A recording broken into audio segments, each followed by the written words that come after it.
Parang balak namin ni tatay ngayon, malapitan lang yung kukuhanin namin kasi masama yung panahon mga pards. Baka abutin tayo ng ba o may stranded tayo sa kalsada. Kaya kagandahan kasi sa malapitan, di tayo gano'n mapapagod mga pards. Di gaya ng malayuan, yung driver ang pagod dire-diretso. Di ba si tatay? Yun ang gustong-gusto niya, yung malayuan kasi natutulog lang siya dyan eh. Wala siyang ginagawa eh. Walang sir, deliver lang kami, pinadeliver. Tawagan niyo na lang yung ano, yung kausap niyo. Ika lang yung kuya kan, kakasa din. Ah, di ba? Hindi, kasi sabi din, assemble. Eh, sa hallway pa. Natawagan yung ano yan. Saan tayo po sa pag ano ha? May tambako rito yung sa labas. Assemble niyo sa loob. Ah, assemble yan. Hindi kami nag-assemble yan sir, di kami marunong yan. Hindi naman namin yan. Tawagan ko yung ano. Baka masira namin yan. Ano yun? Sabi alam mo gawan. Kalatay. Hindi nga magkakasya daw. Kailangan pala doon na-assemble sa loob. Kumbaga pyesa-pyesa siya, assemble din sa loob. Yun ang usapan eh. Tawagan mo na lang sir para sila mag-ano yun. Pag binabahan mo rito yung boss, wala na kayong magagawa dyan. Paano namin papasok? Hindi ko ba mababa to? Sabi na naman sa deliver nito eh, no? Ngayon sir, deliver na kami sir. Maubos yung oras namin sir. Sabi, tawagan mo kasi ano, kasi diniliver dito, buo na. Hindi maipapasok sa bahay. Wala po. Oh, maunang ka te ha. Gubuhat ka. Ingatan mo yan. Mahirap gumawa te, di ba? Pagka ano. Ano ba masakit te? Pagka ano? Stage na po. Mga tuhod, sumasakit. Ah, balakang. Wala dyan. Balakang. Ah. Ito, sa tatay, ano no? 78. Bubuhat-buhat pa naman. Yung buhat ng mga bibigat na siya. Yung tatay ko, pagka sinasabihan nyo ng malakas yan, lalong ginagana magbuhat yan eh. Ayun, tamo. Lalong bumibilis oh.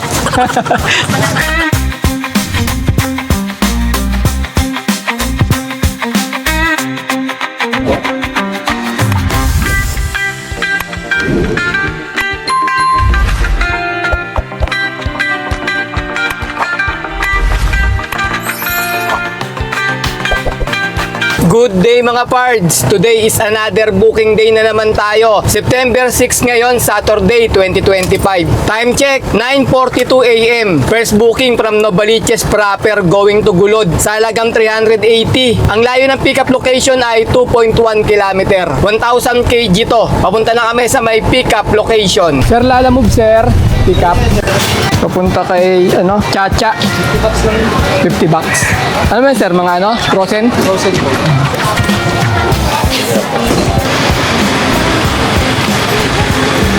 Doon na bayad yan, sir, no? Sa pag-deliveran?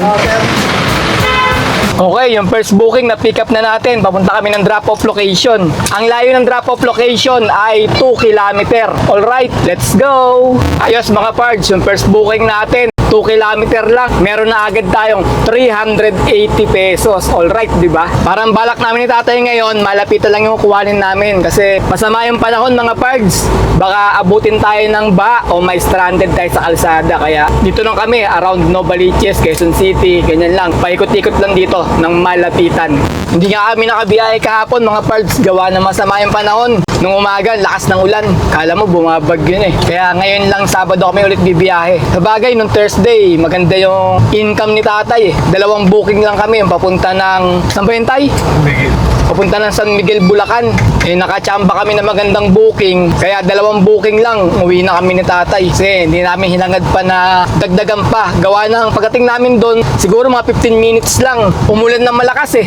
Parang may bagyo na. Sabi ko, wag tayo magkabangtay, uwi na tayo. Okay na yung kinita natin. Naka 2.8 kami na malinis noon mga pards nung Thursday. Sarap sana eh, kung pag ganyan lang eh, no? Malapitan, tapos maraming booking. Lagi ka agad nakakakuha ng mabilisan na malapitan. Gandang kita siguro ng mga pards. Kaso, pagka ganito malapitan, pagkatapos, nag-aabang ulit kami. Siguro mga ilang minuto, 30 minutes bago makakuha ulit. Pero kung malakas talaga, yung malapitan, kahit na pa single booking lang tayo, maganda yung kikitain natin nun. Kagandahan kasi sa malapitan, di tayo gano'n mapapagod mga pards. Kasi, ano lang eh, dyan lang, tapos na agad yung booking natin, tapos medyo pahinga ulit, di ba? Di gaya ng malayuan, yung driver ang pagod dire-diretso. Di ba si tatay?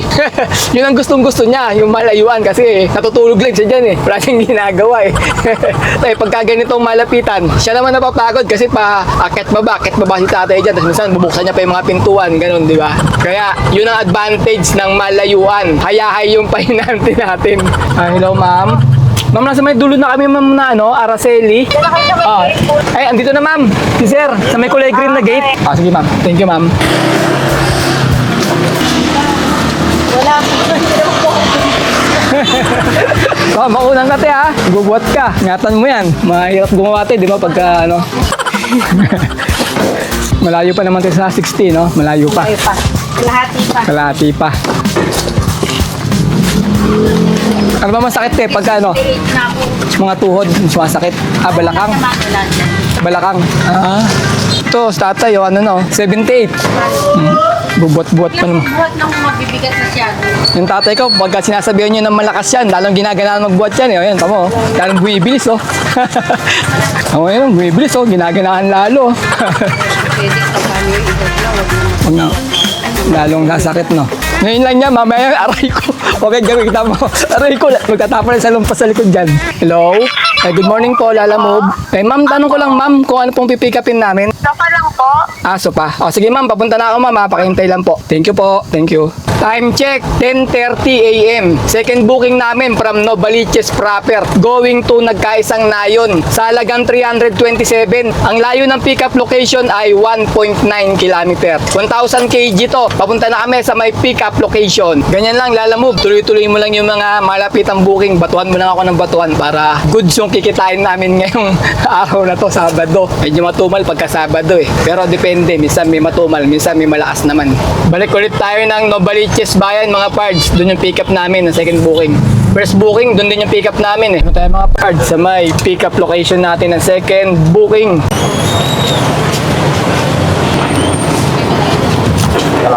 Meron pa ata. Isang set yata yan.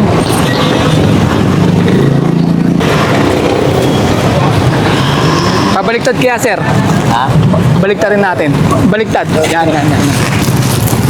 Yan. Angat mo tayo. Nasabit sa plastic. Okay, na-pick up na namin yung second booking. Papunta kami ng drop-off location. Ang layo ng drop-off location ay 1.3 km. Alright, let's go! Sarap talaga mga parts pagka nakakakuha tayo ng mga malapitan lang. Tama, 1.3 km lang. Oh. Meron na naman tayong 327. Sana ganyan lang, no? Malakas yung mga malapitan booking ni Lala Move. Kasi dito sa amin madalas, bihira yung mga malapitan. Kaya no choice kami minsan ni tatay. Kumukuha kami ng medyo mga malalayo para kumita. Pero ano na eh, bare months na siguro baka simula na to ng maraming booking na malapitan mga parts. Okay mga parts, wala pang 10 seconds. May drop-off location na tayo.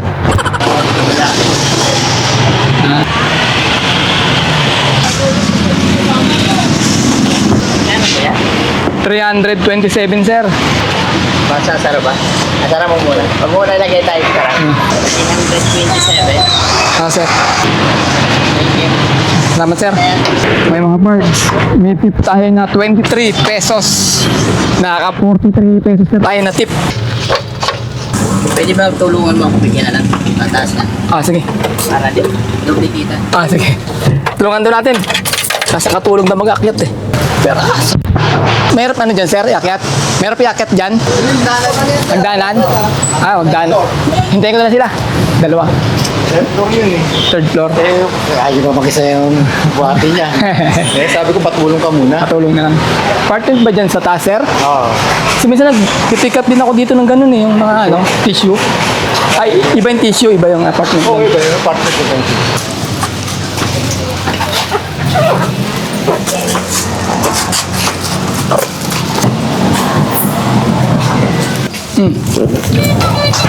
Nang tayo.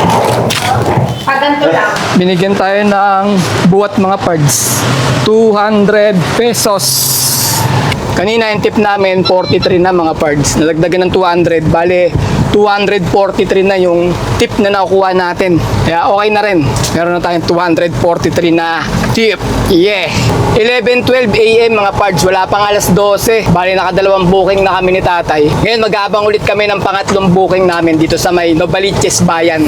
Time check, 11:17 a.m. May third booking na kami. From Gulod going to Tandang Sora sa halagang 670 20. Ang layo ng pickup location ay saktong 2 kilometer. 1,000 kg to. May buwat to mga parts sa 200 pesos helper. Papunta na kami sa may pickup location. Sige, tuloy-tuloy mo lang yung dagsan ng malapitang booking. Huwag lang tayong aabuti ng traffic dito mga parts sa may Carino Highway.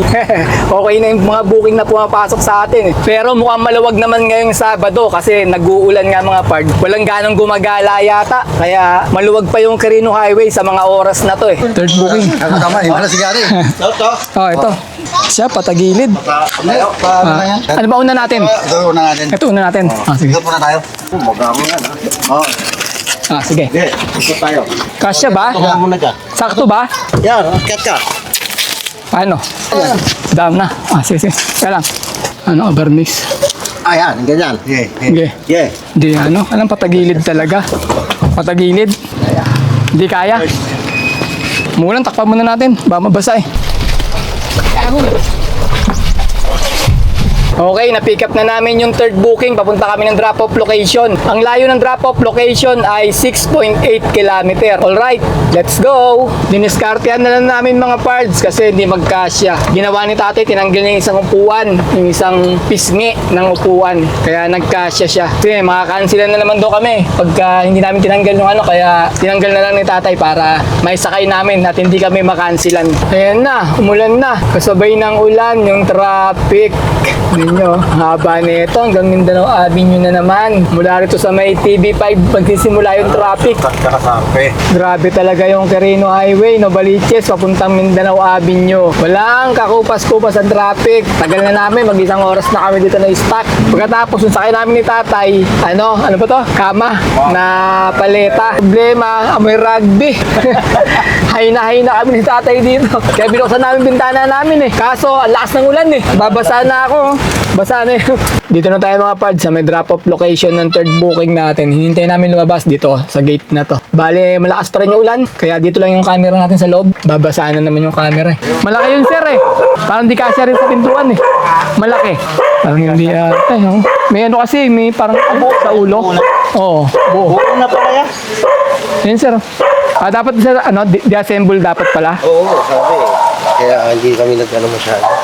Parang ganito lang kalaki yung papasulpan. Fix na yata yan sir eh.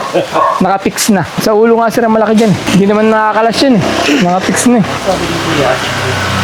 Walang sir, deliver lang kami. Pinadeliver. Tawagan nyo na lang yung yung kausap nyo. Dalawa yung kuya ka, kakasa din. Ha? Diba? Hindi, kasi sabi din, assemble eh. Sa hallway pa. Natawagan yung ano yan. Saan tayo boss ha? Pag ano ha? May tambako rito yun sa labas. Assemble nyo sa loob. Assemble yan. Hindi kami nag-assemble yan sir. Hindi kami marunong yan. Hindi naman namin yan. Tawag ako yung ano. Baka masira namin yan. Lagi alam ng gawan. Talasay. Hindi nga magkakasya daw. Kailangan pala doon na-assemble sa loob. Kumbaga pyesa-pyesa siya, assemble doon sa loob. Yun ang usapan eh. Tawagan mo na lang sir para sila mag-ano yun. May tao naman siya doon eh. Baka papuntahin nyo na lang Yun yung nga tao. dapat eh. Yung tao niya. Pag binaba mo rito yung boss, wala na kayong magagawa dyan. Paano namin papasok? Yun sir, deliver lang kami sir. Maubos yung oras namin sir. Sabi, tawagan mo kasi kami, kasi diniliver dito, buo na, hindi maipapasok sa bahay. O yun nga, sabi mo, tawagan yung gumawa. Sabi mo, hindi ko pa mababa to. Pag binabasa yung natago ko sa kanito, sabi rin sa deliver nito, no? Yung pala usapan nyo, dapat kalas dapat dun. Ano na mahirap intindihin doon? Dapat may kasama siyang tao dun na may naggagawa dun. Pinasama niya sa inyo. Oo, tapos siya na bahala magbuo yan dyan sa loob. Oo. Kasi pag ganyan malaki, hindi may pipasok yan. Yung lapad ng ano niya, yung pinaka doon. Pero kung wala yun, sir, yung ganun, baka magkasya. Kaya nga, May yung parang sa unahan ng ganun eh. Yung Headboard. Yung headboard. Kung wala yun, siguro makapapasok. Yung third booking namin, may buwat, pinasok sa loob nilang sikip. 1:40 PM na. Dumating kami ng 12:30 doon. Tapos pinapapasok na. Tinignan ko yung loob, hindi kakasya talaga. Kasi meron siyang ano ba tawag doon tayo? Headboard. Dalang. May sandalan sa ulo, yung higaan. Kaya ang nangyari, hindi magkakasya. Ngayon, pinag-isipan ni sir kung anong gagawin. Talagang hindi kakasya. Kasi yung sa loob niya, may beranda sila ng ganun eh. Hindi kakasya, kahit nakatagilid siya pa ganun. Hindi papasok yung headboard. No choice na si sir eh. Ang ginawa niya, pinutol niya yung headboard. Kasi Set na yun nakapako na yung straight Pinutol niya yung headboard. Yun, nagkasya, naipasok namin. Kaso tumagal kami ng ano doon. Isang oras mahigit. Siguro mga 120. Pinadagdagan ko naman ng 150. Ginawa ni Sir 750 binayad. Kasi yung booking niya 570. Tapos may 100 na na wallet Lalamove wallet. Dapat babayaran ni Sir 570 lang. Ginawa niyang 750. Kaso mahirap. Basa ako ng pawis tsaka ng ulan. Gawa ng ang hirap ipasok. Napagod na ako. Tumulong-tulong din naman si Sir. Siya rin naglagari. Siya rin nagbuhat doon papasok. Gawa na awa rin kay tatay kasi matanda na, nahirapan daw Siya na rin yung bumuhat, tumulong. Kasi usapan daw nila noon, nung seller noon, dyan daw bubuuhin sa loob ng bahay nila. Kumbaga pyesa-pyesa dadalhin doon kukumpunihin para mabuo, para may pasok. Kasi nga maliit yung biranda nila, hindi talaga kakasya yung kama. Pwede yung straight na kama lang, wala siyang headboard, kakasya. Yun, napagkasya ka namin, nilagari yung headboard. Sayang, ganda pa naman ang pagkakagawa ng kama. Nilagari yung headboard, tinanggal yung headboard. Yung sa uluhan, yung parang harang na gano'n. Balik na lang, pakuwi na lang nila ulit. Hindi, lalagyan niya ng porta. Suporta. Dito kami sa looban. Wala kaming seatbelt Baka sabihin niya na walang seatbelt. Nasa looban kami ng subdivision. Paglabas na kami mag-seatbelt. Gawa lang, sana tayo dumaan. Naligaw na ako. Diretso lang ba yun? Diretso lang pala yun. Wala naman likuan. Hindi mo tayo lumiko, di ba? Mali yata, hindi na natin tayo. Naligaw na tayo Bali yung tip na nakuha namin doon mga parts ay 180. Kanina may 240 tayo, di ba? Plus 180. Mga parts, sabi ni tatay, uwi na lang daw kami ng bahay kasi nag-uulan na rin Mabasa na yung mga damit namin, basa sa pawis, basa sa ulan. Ayun mga parts, nagdagdag pa kami ng isang booking. Sayang din pauwi sa amin to. From Sauyo, going to Gulod, sa halagang 292. Ang layo ng pickup location ay 1.5 km.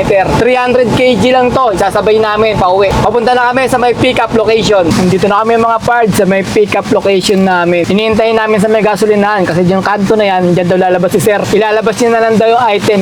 Ayan na mga parts, sa pick up na namin. Hindi ako bumaba kasi umuulan Ayan mga parts, yung karton na yan, yung mahaba. Ayan yung pang-apat na booking. Okay, na-pick up na namin yung pang-apat na booking. Papunta na kami ng drop-off location. Ang layo ng drop-off location ay 3.9 km. Alright, let's go! Bali, 2:26 na ng hapon mga parts. Dito kami sa may Carino Highway. Sa kaliwa ko, ayan yung Polytechnic University ng Novaliches. Ngayon, ang traffic dito, kabilaan Kapag palabas ng Mindanao Avenue sa kaliwa, kami, papuntang Novaliches Bayan. Kaya bale sinabay ko na rin pa uwi mga parts dahil nga maganda naman din yung pamasahe.